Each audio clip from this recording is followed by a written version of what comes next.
Discuss ചെയ്യുന്നുണ്ട്. കാരണം 97 പാർട്ടിസിപ്പൻസേ ഉള്ളൂ.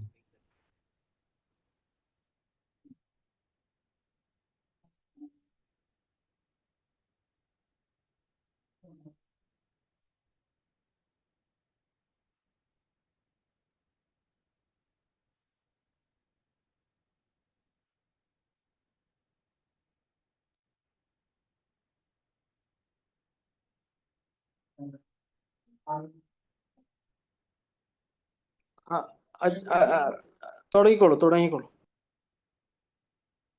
ഗ്രൂപ്പിലിടണ്ട. ഓക്കെ, തുടങ്ങാം.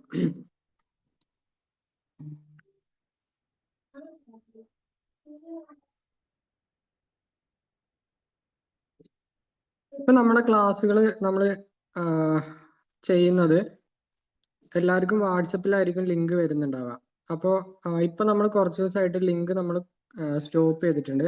അപ്പോൾ ഓൾറെഡി ഒരു ഫിക്സഡ് ആയിട്ടുള്ള ലിങ്ക് നമ്മൾ ഗ്രൂപ്പിൽ ഇട്ടിട്ടുണ്ടായിരുന്നു. ആ ലിങ്ക് വഴിയാണ് എല്ലാവർക്കും കയറാൻ പറ്റുന്നത്. അപ്പൊ ആ ലിങ്ക് ഇപ്പൊ കുറെ പേര് കയറാൻ പറ്റുന്നില്ല എന്ന് പറയുന്നുണ്ടായിരുന്നു. അതെങ്ങനെ ഓപ്പൺ ചെയ്യണമെന്ന് ആദ്യം കാണിച്ചു തരാം. ആദ്യം ALS ആപ്ലിക്കേഷൻ എടുക്കുക. അതിനകത്ത്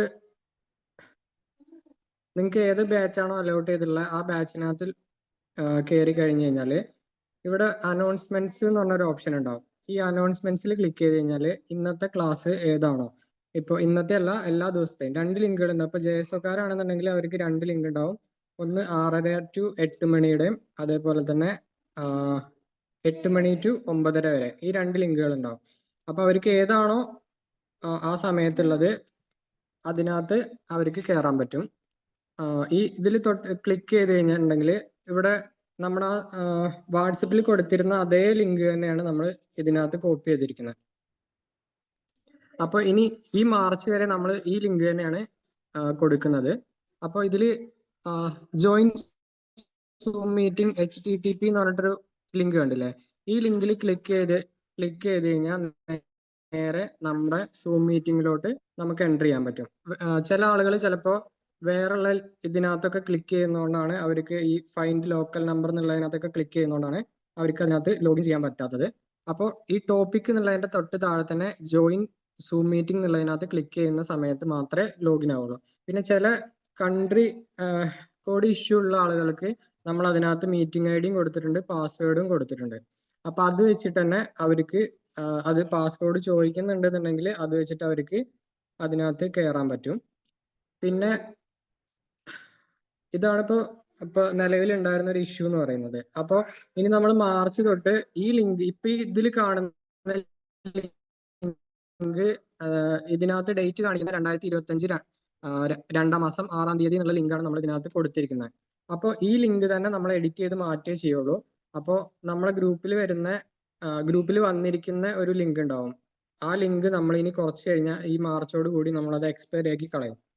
അപ്പോൾ എല്ലാവരും ഇനി മുതൽ ഈ DME ആണെന്നുണ്ടെങ്കിൽ DME, അതല്ലെങ്കിൽ JSO ആണെന്നുണ്ടെങ്കിൽ JSO, അതിന്റെ അനൗൺസ്മെന്റ്സിലുള്ള ലിങ്ക് ക്ലാസ് എന്നുള്ള ലൈവ് ക്ലാസ് ലിങ്ക് എന്നുള്ള ഇതിനകത്ത് കയറിയെങ്കിൽ മാത്രമേ അവർക്ക് അതിനകത്തേക്ക് പോകാൻ പറ്റുള്ളൂ. അതെന്തുകൊണ്ടാണെന്ന് വെച്ച് കഴിഞ്ഞാൽ ഇത് നമുക്ക് കോപ്പി പേസ്റ്റ് ചെയ്യാനൊന്നും പറ്റാത്തതുകൊണ്ട് ഈ ഒരു ലിങ്ക് വഴി മാത്രമേ നമുക്ക് ആക്സസ് കൊടുക്കുന്നുള്ളൂ. അങ്ങനെ ആക്കിയതാണ്. പിന്നെ അടുത്തൊരു ഓപ്ഷൻ എന്ന് പറയുന്നത് നമുക്കിപ്പോൾ ഓരോ ക്ലാസ് കഴിഞ്ഞു കഴിഞ്ഞാൽ അടുത്തത് നമുക്കൊരു എക്സാം ഇപ്പോൾ എല്ലാവർക്കും കിട്ടുന്നില്ല എന്ന് പറഞ്ഞതുകൊണ്ട് ഇപ്പൊ നമ്മൾ എക്സാമുകൾ നേരെ ആപ്ലിക്കേഷനിലോട്ട് മോക്ക് ടെസ്റ്റ് പോലെ ആക്കിയിട്ടുണ്ട്. അപ്പോൾ അത് എടുക്കുന്നത് എങ്ങനെയാന്ന് വെച്ച് കഴിഞ്ഞാൽ ഇപ്പൊ നമ്മൾ ഇപ്പൊ DME ആണെന്നുണ്ടെങ്കിൽ DME, അതല്ലെങ്കിൽ ഏതാണോ ബാച്ച് ഉള്ളത് അത് ഇവിടെ കാണിക്കും. അതിലിപ്പോ ഇതിപ്പോ ഒരു ഡെമോ ആണ്. അപ്പൊ ടെസ്റ്റിംഗ് എന്നുള്ളതിനകത്ത് പോയി കഴിഞ്ഞാൽ ഇതിൽ ടെസ്റ്റ് എന്നുള്ള ഒരു ഓപ്ഷൻ കിട്ടും. ഇതിനകത്ത് ട്രയൽ റൺ ഇപ്പോൾ നമ്മൾ ഒരെണ്ണം എനേബിൾ ആക്കി വെച്ചിട്ടുള്ളതാണ്. ഇതിനകത്ത് അറ്റംപ്റ്റ് എന്നുള്ളതിനകത്ത് ക്ലിക്ക് ചെയ്ത് കഴിഞ്ഞാൽ ഒരു നെക്സ്റ്റ് ഓപ്ഷൻ ഉണ്ടാവും. പിന്നെ ഇത് നമ്മുടെ അക്സെപ്റ്റ് ചെയ്യാനുള്ളതാണ്. അത് അക്സെപ്റ്റ് ചെയ്ത് കഴിഞ്ഞ് കഴിഞ്ഞാൽ നമുക്ക് ക്വസ്റ്റ്യൻസ് ആണ്. ഇതിപ്പോൾ നമ്മളൊരു ട്രയലിന് വേണ്ടിയിട്ട് ഒരു 5 ക്വസ്റ്റ്യൻസ് ജസ്റ്റ് ആഡ് ചെയ്തതാണ്. അത് നമ്മൾ ഏതാണോ ക്ലാസ് ഇത് ഓപ്ഷൻ എന്നുള്ളത് നമ്മൾ ടിക്ക് ചെയ്തതിന് ശേഷം കാണാൻ പറ്റുന്നുണ്ടോ? എനിക്ക് സ്ക്രീൻ കാണാൻ പറ്റില്ല. സ്ക്രീൻ കാണുന്നില്ലേ? സ്ക്രീനകത്ത് ഒന്നുമില്ല സർ, ബ്ലാങ്ക് ആണ്, ബ്ലാക്ക് കളർ.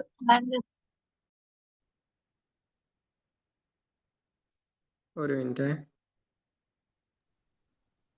ഷെയർ ഡിസേബിൾഡ് ആണോ?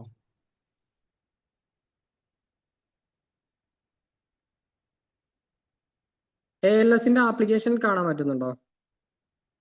ഇതുവരെ നീ പറഞ്ഞതൊക്കെ കണ്ടിട്ടുണ്ടായിരുന്നു. ഇപ്പോ ഇതൊക്കെ ഇത് കാണാൻ കാണാം. പറ്റും. ഇതുവരെ കാണുന്നുണ്ട് അല്ലേ? Okay okay. Trial run. Trial run. ഇതിനകത്ത് അല്ല, ഇത് എവിടുന്നാ വന്നത്? ടെസ്റ്റിലാണ് വന്നത് അല്ലേ? അല്ലെങ്കിൽ ഒരു കാര്യം ചെയ്യും, നമ്മുടെ DMVയിലും JSOയിലും ഇതൊന്ന് ആഡ് ചെയ്ത് കൊടുക്കുന്നുണ്ട്, പിന്നെ അവര് ഓപ്പൺ ചെയ്യട്ടെ. ഒരു സെക്കൻഡ്, ഞാനൊരു ഒറ്റ സംഭവം കൂടെ.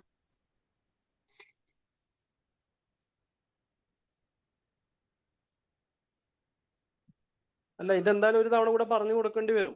ഒന്ന് പരീക്ഷ നടത്തുന്നത് ക്ലാസ് സമയത്ത് എങ്ങനെയാ ചെയ്യുന്നത്, പരീക്ഷ സ്വന്തമായിട്ട് ചെയ്യുന്നത് എങ്ങനെയാണെന്നും കൂടെ പറഞ്ഞു കൊടുക്കേണ്ടി വരും. എന്തായാലും ഒന്ന് പറഞ്ഞു കൊടുക്കാം, അവരോട് അക്കൗണ്ടിൽ കേൾക്കട്ടെ.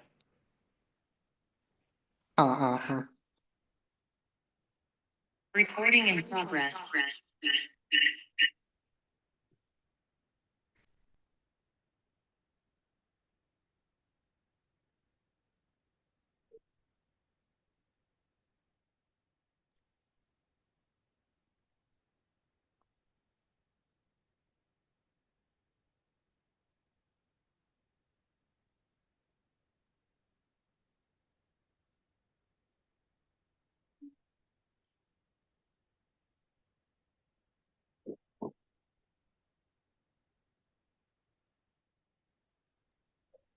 ഇതിനകത്ത് കാണുന്നുണ്ടോ? കാണാം കാണാം. നാളെ മുതൽ അപ്പൊ നമ്മുടെ MCQ ഡിസ്കഷൻ 7:45 തുടങ്ങുന്നത് ഇതിൽ തന്നെ ചെയ്യാം അല്ലേ?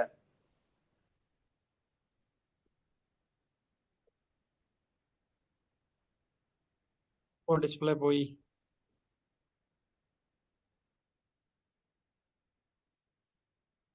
അജി തന്നെ പോയി. എന്തായാലും 132 പേര് അവിടെ കാണുന്നുണ്ട്. എന്താന്ന് വെച്ച് കഴിഞ്ഞാല് നമുക്ക് ആക്സസ് ഒരു ഇതുവഴി കിട്ടുന്നില്ല. പിന്നെ മാത്രമല്ല, നമുക്ക് ഇപ്പൊ ഇതിൽ ലോഗിൻ ചെയ്യുമ്പോൾ കെയർ ടേക്കർ ആയിട്ടാണ് കയറുന്നത്. അപ്പൊ നമുക്ക് ലൈവ് സെക്ഷൻ കാണിച്ചു കൊടുക്കാൻ കഴിയില്ല. ഇതിനകത്തും രണ്ടിനകത്തും കാണിച്ചെടുക്കാൻ കഴിയില്ല.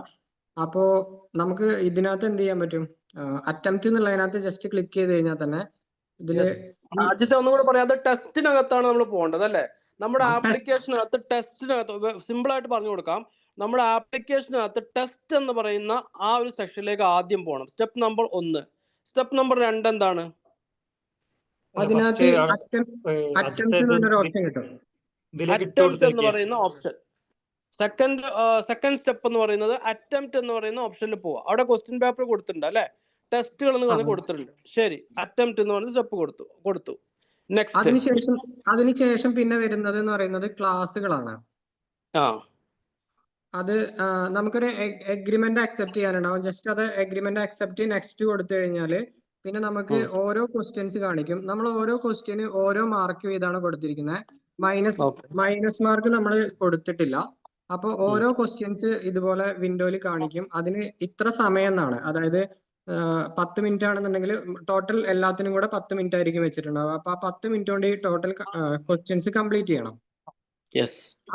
അതില് ഏതാണോ ആൻസർ എന്നുള്ളത് നമ്മൾ കൊടുക്കുക. അതിനകത്ത് നെക്സ്റ്റ് അടിച്ച് പോയി കഴിഞ്ഞാൽ എല്ലാം കഴിഞ്ഞ് ഫൈനൽ ആവുന്ന സമയത്ത് നമുക്കൊരു വിൻഡോ വരും. ആ വിൻഡോയിൽ നമുക്ക് എത്ര മാർക്ക് കിട്ടി, എത്ര എണ്ണം തെറ്റി, അതിൽ നമുക്ക് തെറ്റിയത് ഏതൊക്കെയാണ്, അതിന്റെ സൊല്യൂഷൻ എന്താണ്, ആ ഓരോ ക്വസ്റ്റ്യന്റെ ആൻസർ വന്നതിന്റെ സൊല്യൂഷനും കാര്യങ്ങളും അതിനകത്ത് മെൻഷൻ ചെയ്തിട്ടുണ്ടാവും. അപ്പൊ അത് വെച്ചിട്ട് ഇനിയിപ്പോ ഈ ഒരു ക്വസ്റ്റ്യൻ നമുക്ക് ഒരു 10 മാർക്കിൽ നമുക്ക് 5 എണ്ണം ശരിയായിട്ടുള്ളൂ. അത് കഴിഞ്ഞതിന് ശേഷം നമുക്ക് ഈ 5 എണ്ണം തെറ്റി, അത് പിന്നെ നമുക്ക് റീ ആയിട്ട് ചെയ്ത് നോക്കണം. നമുക്കത് പഠിക്കണം എന്നുണ്ടെങ്കിൽ നമുക്ക് എന്ത് ചെയ്യാൻ പറ്റും? രണ്ടാമത് റീ അറ്റംപ്റ്റ് എന്ന് പറഞ്ഞൊരു ഓപ്ഷൻ കിട്ടും.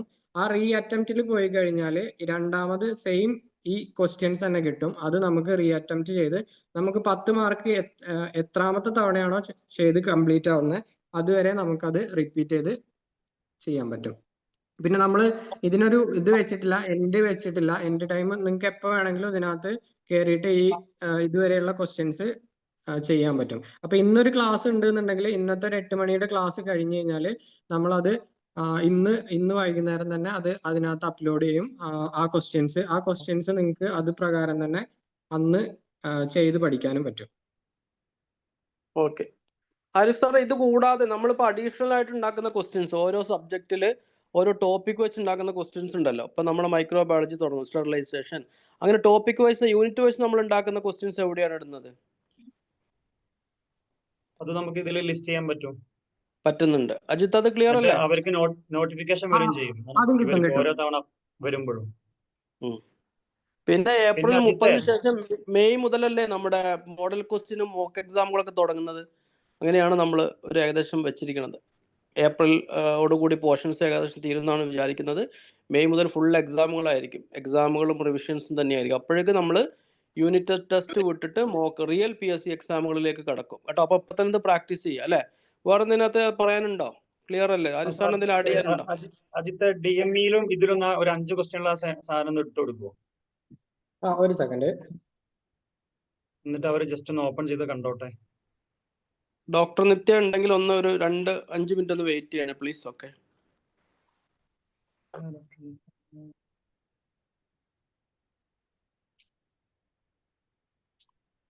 ആദില, ഒന്നുകൂടെ കാര്യങ്ങൾ വ്യക്തമായിട്ട് പറഞ്ഞുതരാം. ഒന്ന്, ഇപ്പോൾ നിലവിൽ നിങ്ങൾ നടന്നുകൊണ്ടിരിക്കുന്ന പല ക്ലാസിന്റെ കൂടെയുള്ള MCQs നിങ്ങൾക്ക് കിട്ടുന്നില്ല, മനസ്സിലായല്ലോ. പലപ്പോഴും അത് ക്ലാസിന്റെ വീഡിയോ സെപ്പറേറ്റ് ആയിട്ട് കാണുമ്പോഴേ നിങ്ങൾക്ക് അത് സെപ്പറേറ്റ് ആയിട്ട് കിട്ടാൻ പറ്റുന്നുള്ളൂ. ആ രീതി മാറ്റുകയാണ്. ഇപ്പം ഇന്ന് ക്ലാസ് എടുക്കുന്നുണ്ടെങ്കിൽ അതിന്റെ കൂടെയുള്ള 20 MCQs ഇന്ന ടോപ്പിക്, ഫോർ എക്സാമ്പിൾ ഇന്ന് അമിനോ ആസിഡ് ആണെങ്കിൽ അമിനോ ആസിഡ് MCQs എന്ന് പറഞ്ഞാൽ 20 ക്വസ്റ്റ്യൻസ് കാണാൻ പറ്റും.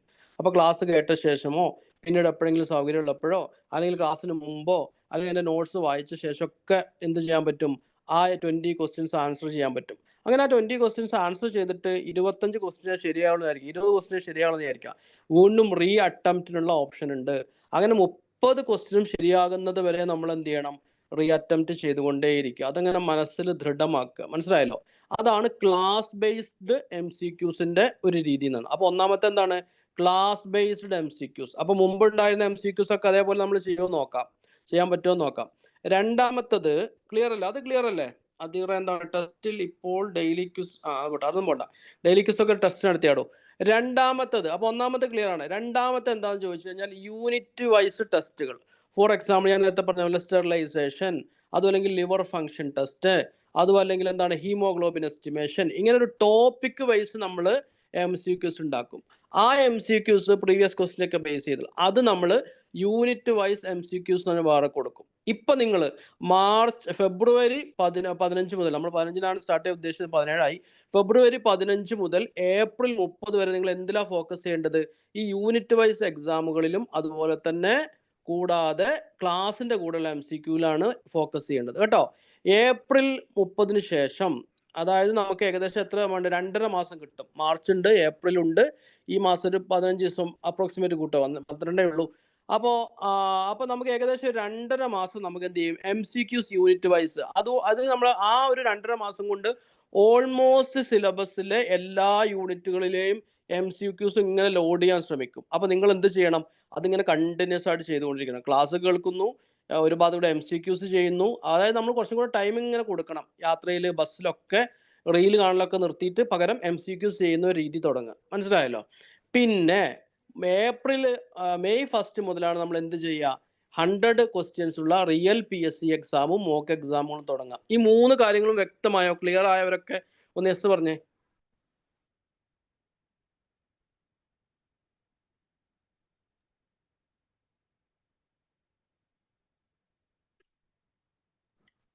അത്യാവശ്യം ആളുകൾക്കൊക്കെ യെസ് അയക്കണം. അതിൻ്റെ അർത്ഥം നിങ്ങൾ കാര്യങ്ങൾ പറഞ്ഞത് മനസ്സിലായി എന്നുള്ളതാണ്. അല്ലാത്തവർ ഇനി ഒന്നും കൂടെ റെക്കോർഡ് കണ്ടാൽ കറക്റ്റ് മനസ്സിലാവും കേട്ടോ. അപ്പം നമ്മൾ 2 കാര്യങ്ങൾ ഇവിടെ പ്രഖ്യാപിക്കുകയാണ്. ഒന്ന്, ഞാൻ വൈകി വന്നവരോട് പറയുകയാണ്, നമ്മൾ ഡിസംബർ 4-നാണ് ഔദ്യോഗികമായിട്ട് നമ്മുടെ കോഴ്സ് സ്റ്റാർട്ട് ചെയ്തത്. ഡിസംബർ 4 നമ്മുടെ ലിങ്കുമായിട്ട് അങ്ങനെ നമ്മൾ മുന്നോട്ട് പോയി. പിന്നീട് സൂം ലിങ്കുമായിട്ട് അങ്ങനെ മുന്നോട്ട് പോയി. ജനുവരിയിൽ നമ്മൾ ആപ്ലിക്കേഷൻ ഇൻട്രൊഡ്യൂസ് ചെയ്തു. ഫെബ്രുവരി നമ്മൾ ഇൻട്രൊഡ്യൂസ് ചെയ്യുന്നത് ആപ്ലിക്കേഷനിലെ ക്വസ്റ്റ്യൻ പേപ്പറുകൾ MCQs ഇൻട്രൊഡ്യൂസ് ചെയ്യുകയാണ്. മാർച്ചിലും ഏപ്രിലായിട്ട് പുതിയ ഇന്നോവേഷൻസ് വരുന്നുണ്ട്. അപ്പോൾ സ്റ്റിക്ക് ഓൺ വിത്ത് ALS കേട്ടോ. പുതിയ രീതികളൊക്കെ കൊണ്ടുവരുന്നുണ്ട്. 1 shot bacteriology, 1 shot പാരസൈറ്റോളജി, 1 shot revision general microbiology, 1 shot revision metabolism, 1 shot revision അങ്ങനെ അങ്ങനെ ഓരോ സാധനങ്ങളൊക്കെ വരുന്നുണ്ട്. അപ്പോൾ നിങ്ങൾ ചിലപ്പോൾ 3 മണിക്കൂറിൻ്റെ ഒറ്റ സെഷൻ കണ്ടു കഴിഞ്ഞാൽ തന്നെ നിങ്ങൾക്ക് ഒരു റിവിഷനൊക്കെ നടക്കുന്ന രീതിയിലുള്ള കാര്യങ്ങൾ, അങ്ങനെ പല പല പുതിയ നൂതന പരിപാടികൾ നമ്മൾ ആലോചിച്ചുകൊണ്ടേയിരിക്കുന്നുണ്ട്. അപ്പം നിങ്ങൾ എന്ത് ചെയ്യുക, നിങ്ങളും അതിൻ്റെ കൂടെ ഓടാൻ ശ്രമിക്കുക കേട്ടോ. ഒരു ദിവസം 2 മണിക്കൂർ പഠിച്ചിരിക്കുന്നു ഉറപ്പ് വരുത്തുക. അപ്പോൾ ക്ലാസ് കണ്ടിന്യൂസ് കേൾക്കാൻ പറ്റാത്തവർക്കാണ് ഇപ്പോൾ MCQ സ്റ്റാർട്ട് ചെയ്യുന്നത്. അപ്പോൾ MCQ ഇനി ചെയ്യാൻ സമയമില്ല എന്ന് ഒരുത്തനും പരാതി പറഞ്ഞു പോയത്. 15 മിനിറ്റൊക്കെ മതിയാവും ഒരു യൂണിറ്റ് കംപ്ലീറ്റ് ചെയ്യാൻ. അതിൽ ചിലപ്പോൾ 30 25 കിട്ടിയുള്ളെങ്കിൽ വീണ്ടും ചെയ്യുക. അങ്ങനെ മനസ്സിലത് ഹൃദിസ്ഥമാക്കുക. ക്ലിയർ ആണല്ലോ? അപ്പം നമുക്ക് ക്ലാസ്സിലേക്ക് പോകാം. കൂടാതെ പ്രത്യേകം പറയാണ്, നാളെ മുതൽ 7:45 ഒരു 10-12 questions MCQs master selected questions എന്നുള്ള രീതിയിൽ വേറൊരെണ്ണം വരുന്നുണ്ട്. എല്ലാ ദിവസവും 7:45 മുതൽ, അതായത് തിങ്കൾ ടു വ്യാഴം 7:45 നമ്മൾ ശ്രമിക്കുകയാണ്. അതിൻ്റെ ഇടയ്ക്ക് ഒരു MSc MLT എൻട്രൻസ് എക്സാമിൻ്റെ കോച്ചിങ് വരുന്നുണ്ട്. അത് വരുമ്പോൾ ഇത് എന്താവും എന്ന് എനിക്കറിയില്ല. അങ്ങനെയാണെങ്കിൽ നമ്മളതിനൊന്ന് വേറൊരു ദിവസത്തേക്ക് സിംഗിൾ ഡേയിലേക്ക് മാറ്റിവെക്കാൻ ശ്രമിക്കും. എന്തായാലും നമുക്കൊന്നും കൂടെ ഊർജിതമാകും കേട്ടോ. Thank you so much. Doctor Nithya join ചെയ്തിട്ടുണ്ടോ? എന്തെങ്കിലും ഡൗട്ട്സ് ഉണ്ടോ? ഓൾറെഡി അപ്ലോഡ് ചെയ്തിട്ടുണ്ട് കേട്ടോ. ഈ DME ബാച്ചിലും പിന്നെ JSO ബാച്ചിലും ഒരു അറ്റംപ്റ്റ് നടത്താൻ വേണ്ടി അപ്ഡേറ്റ് ചെയ്തിട്ടുണ്ട്. നിങ്ങൾക്ക് ഇപ്പോൾ ഒരു നോട്ടിഫിക്കേഷൻ വന്നില്ലേ, new online test is assigned എന്ന് പറഞ്ഞിട്ട്? എല്ലാവരും ഒന്ന് ആപ്ലിക്കേഷൻ തുറന്നു നോക്കി, അവിടെ കാണുന്നുണ്ടോ നോക്കി, ടെസ്റ്റ് കാണുന്നുണ്ടോ നോക്കി.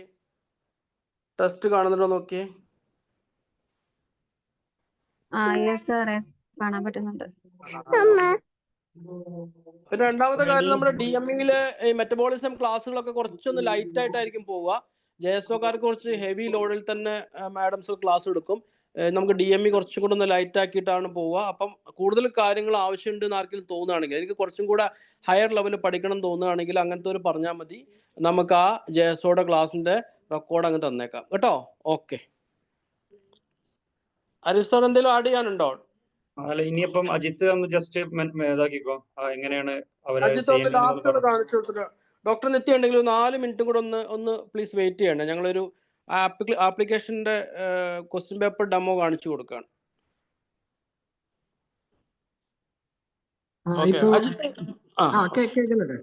ഇപ്പൊ നമുക്ക് സ്ക്രീൻ ഷെയർ ഇടാം. ഇത് ഇപ്പൊ ഈ ഒരു സ്ക്രീൻ കാണുന്നില്ല അതിനകത്ത് എല്ലാവർക്കും? കാണാം. ഇതിനകത്ത് അറ്റംപ്റ്റ് എന്നുള്ളതിനകത്ത് ക്ലിക്ക് ചെയ്ത് കഴിഞ്ഞാല് നമുക്ക് ഓരോ ക്വസ്റ്റ്യൻസ്, ഇപ്പോഴുള്ള സ്ക്രീനോ ഇനിയുള്ള സ്ക്രീൻ ചിലപ്പോൾ ഡിസേബിൾ ആയിരിക്കും. അപ്പൊ അത് ആപ്ലിക്കേഷൻ സൈഡ് നമ്മൾ എനേബിൾ ആക്കിയിട്ടില്ല. അത് എനേബിൾ ആക്കണമെങ്കിൽ അവരുടെ പെർമിഷൻ വേണം. അപ്പോൾ ഇത് നമുക്ക് സെക്യൂർഡ് ആയതുകൊണ്ടാണ് ഇപ്പൊ ഈ വിൻഡോസ് കാണാത്തത്. അപ്പൊ നമുക്ക് ഇൻഡിവിജ്വൽ ആയിട്ട് ഓരോരുത്തർക്ക് കിട്ടുന്നുണ്ടല്ലോ, കിട്ടുമല്ലോ. എല്ലാവർക്കും ഇതുപോലെ കിട്ടുന്നുണ്ടാവും. പിന്നെ ചെയ്യാൻ പറ്റുന്നുണ്ടോ? ചെയ്യാൻ പറ്റുന്നുണ്ട്. പിന്നെ ഞാൻ ഇത് ബോധപൂർവം ചെയ്താണ്, വളരെ ഒരുപാട് ഡിസ്കഷൻ ശേഷം ചെയ്താണ്. ഒരു കാര്യം എല്ലാവരോടും അങ്ങ് പറഞ്ഞേക്കാം, നിങ്ങൾ അവിടെ ചെയ്യുന്നുണ്ടോ, റീ അറ്റംപ്റ്റ് ചെയ്യുന്നുണ്ടോ, നിങ്ങൾ എത്ര മാർക്ക് വരുന്നുണ്ട്, നിങ്ങൾ എത്ര തവണ റീ അറ്റംപ്റ്റ് ചെയ്തു, 30 വരെ നിങ്ങൾക്ക് ഒരു 30 നമ്മൾ സ്റ്റാൻഡേർഡ് ചെയ്തത്, 30 ക്വസ്റ്റ്യനിൽ 30 നിങ്ങൾ അവസാനം ഗ്രീൻ ആവുന്നത് വരെ ചെയ്തോ എന്നൊക്കെ ദൈവാനുഗ്രഹം കൊണ്ട് ഇവിടെ കാണാൻ പറ്റുന്നുണ്ട് കേട്ടോ. അപ്പോൾ ഞാൻ ആദ്യം അറ്റൻഡൻസ് ഇങ്ങനെ പിന്നാലെ നോക്കുമെന്ന് വേണ്ട. രാത്രി നത്രപ്പാതിരക്ക് 2 മണിക്കുള്ള നൈറ്റ് ഡ്യൂട്ടിയിലാണെങ്കിലും ശരി, അബ്ദുൽ ലത്തീഫ് അത് നോക്കിയിരിക്കും ആരൊക്കെയാണ് ക്വസ്റ്റ്യൻ പേപ്പർ കൃത്യമായിട്ട് ചെയ്തിരിക്കുന്നത് എന്നുള്ളത്. മനസ്സിലായല്ലോ? അതുകൊണ്ട് ഇനി എനിക്ക് കൃത്യമായിട്ട് മോണിറ്റർ ചെയ്യാൻ പറ്റും. എനിക്കിനി ആരും ഒരു ഇങ്ങനെ ക്ലാസ്സിൽ വന്ന് നോക്കൊന്നും വേണ്ട. ഇവിടെ കൃത്യമായിട്ട് കാണുന്നുണ്ട് ആരൊക്കെയാണ് ചെയ്യുന്നത്, ആരൊക്കെയാണ് ഫോളോ അപ്പ് ചെയ്യുന്നത്. ഞാനിപ്പോൾ വീണ്ടും പറയാം, ഇതൊക്കെ കൃത്യമായിട്ട് ചെയ്യുന്നവരെ മാത്രം സെലക്ട് ചെയ്തിട്ട് ജൂണിൽ ഞാൻ പ്രത്യേക കുറച്ച് ക്വസ്റ്റ്യൻസും കൊടുക്കും. 1000 ക്വസ്റ്റ്യൻസ് അവർക്ക് സെപ്പറേറ്റ് ആയിട്ട് അങ്ങ് കൊടുക്കും. ഇതൊക്കെ പറ്റുന്നവർ ചിലപ്പോൾ അവർ അങ്ങനെ അടിച്ചു കയറി പോകുമായിരിക്കും. അപ്പോൾ ഇന്ന് മുതലേ കൃത്യമായിട്ട് ചെയ്യുക. ഇവിടെ എല്ലാം എക്സൽ ഷീറ്റിൽ കൃത്യമായിട്ട് വരുന്നുണ്ട്. റിപ്പീറ്റ് ചെയ്യുന്നവർ, മുഴുവൻ ചെയ്യുന്നവർ, എല്ലാ യൂണിറ്റ് ടെസ്റ്റ് ചെയ്യുന്ന എല്ലാം എനിക്ക് ടിക്കിങ് വരും. ഇന്ന കുട്ടി ഇത് ചെയ്തു എന്ന് കൃത്യമായിട്ട് വരും കേട്ടോ. അപ്പോൾ അത് ഭംഗിയായിട്ട് ചെയ്യുക. എല്ലാവർക്കും ഒരിക്കൽ കൂടി എല്ലാവിധ ആശംസകളും. ഇതൊരു നല്ല ഇന്നോവേഷനാണ്. എപ്പോഴൊക്കെ ഫ്രീ ഉണ്ടോ അപ്പോഴൊക്കെ ക്വസ്റ്റ്യൻസ് ഇങ്ങനെ ചെയ്തുകൊണ്ടേയിരിക്കുക. Okay, thank you so much. Ajith എന്നിട്ട് ബാക്കി കണ്ടിന്യൂ ചെയ്യും, അവര് എങ്ങനെ മുന്നോട്ട് പോകണം എന്നുള്ളതേ. ഐ ഹാവ് റെഡ് അത് പറഞ്ഞില്ലേ, ആ സെക്കൻഡ് പേജ് നീ ഇതാക്കിയില്ലേ, ഓണാക്കി? ഇല്ല, ഞാന് വേറെ ഫോണില് സ്ക്രീൻഷോട്ട് എടുത്തു. കാണിക്കാൻ. ഓക്കെ. അപ്പൊ എന്നിട്ട് attempt test I have red and understood the instruction എന്നിട്ട് അറ്റംപ്റ്റ് ടെസ്റ്റ് കൊടുക്കുക. അതിലെ first question P H of A solution depends upon എന്ന് പറഞ്ഞിട്ടുള്ള ക്വസ്റ്റ്യൻ, അതിന്റെ ആൻസർ എഴുതുക. എന്നിട്ട് സേവ് ആൻഡ് നെക്സ്റ്റ് കൊടുക്കുക. Normal P H of blood answer select ചെയ്യുക, സേവ് ആൻഡ് നെക്സ്റ്റ് കൊടുക്കുക. Which of the following is A weak acid answer select ചെയ്യുക, save and next കൊടുക്കുക. Which of the following is true answer select ചെയ്യുക, save and next കൊടുക്കുക. പിന്നെ according to Henderson Hasselbalch equation answer select ചെയ്യുക, submit കൊടുക്കുക. Submit കൊടുത്താൽ നമുക്ക് last നമ്മൾ എത്ര സമയം എടുത്തു എന്നൊക്കെയുള്ള ഇതൊക്കെ വരും. ഒരു എന്താ പറയാ, ഒരു ചുരുക്കം വരും. എന്നിട്ട് നമ്മൾ സബ്മിറ്റ് ടെസ്റ്റ് അടിക്കുക. സബ്മിറ്റ് ടെസ്റ്റ് അടിക്കുമ്പോൾ നമുക്ക് എത്ര ടോട്ടൽ ക്വസ്റ്റ്യൻ എത്രയായിരുന്നു, കറക്റ്റ് ആൻസേഴ്സ് എത്ര ഉണ്ട്, അങ്ങനെയൊക്കെ വരും. എന്നിട്ട് താഴോട്ട് പോകുമ്പോൾ വ്യൂ സൊല്യൂഷൻസ് എന്നൊരു ഓപ്ഷൻ കാണാം.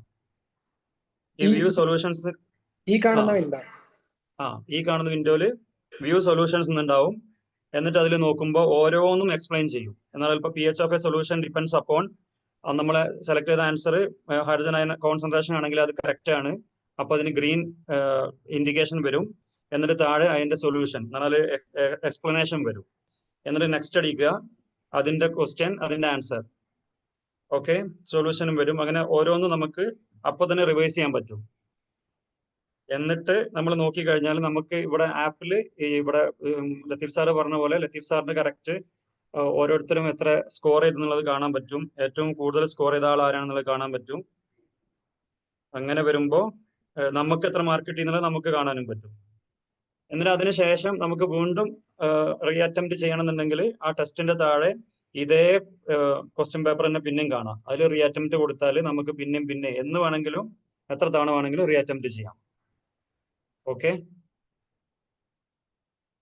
ഇനി ഇതിൽ വല്ല സംശയം ഉണ്ടെന്നുണ്ടെങ്കിൽ ക്വസ്റ്റ്യനിൽ നിങ്ങൾക്ക് ആൻസർ ശരിയല്ല അങ്ങനെ എന്തെങ്കിലും തോന്നുകയാണെന്നുണ്ടെങ്കിൽ അത് ചെയ്യാൻ വേണ്ടിയുള്ള ഓപ്ഷനും നമ്മളെ എന്താ പറയാ ആ സൊല്യൂഷൻസ് കൊടുത്ത ഓരോ ക്വസ്റ്റ്യന് താഴെ സൊല്യൂഷൻസ് കൊടുക്കുന്ന പേജ് ഉണ്ടല്ലോ, അതിന്റെ മുകളിൽ ഒരു 3 ഡോട്ടുള്ള ഒരു ഇതുണ്ടാവും, ഒരു ഐക്കോൺ ഉണ്ടാവും. അവിടെ കൊണ്ടുപോയിട്ട് ക്ലിക്ക് ചെയ്താൽ നിങ്ങൾക്ക് ആ ക്വസ്റ്റ്യന്റെ ആൻസർ ശരിയല്ലല്ലോ എന്ന് വേണമെങ്കിൽ പറയാനും പറ്റും. ഓക്കെ, ഇനി മാഡം ഓൾറെഡി റെഡിയാണ്. മാമിന് ക്ലാസ് തുടങ്ങാം അല്ലേ ലത്തീഫ് സാറേ? Yes, okay. Thank you doctor Nithya. നമ്മൾ കുറച്ചൊരു പുതിയ ഒരു ഇത് ആപ്പിന്റെ ഒരു കാര്യം എക്സ്പ്ലെയിൻ ചെയ്യായിരുന്നു, ഒരു 10 മിനിറ്റ്. സോറി കേട്ടോ. Thank you so much.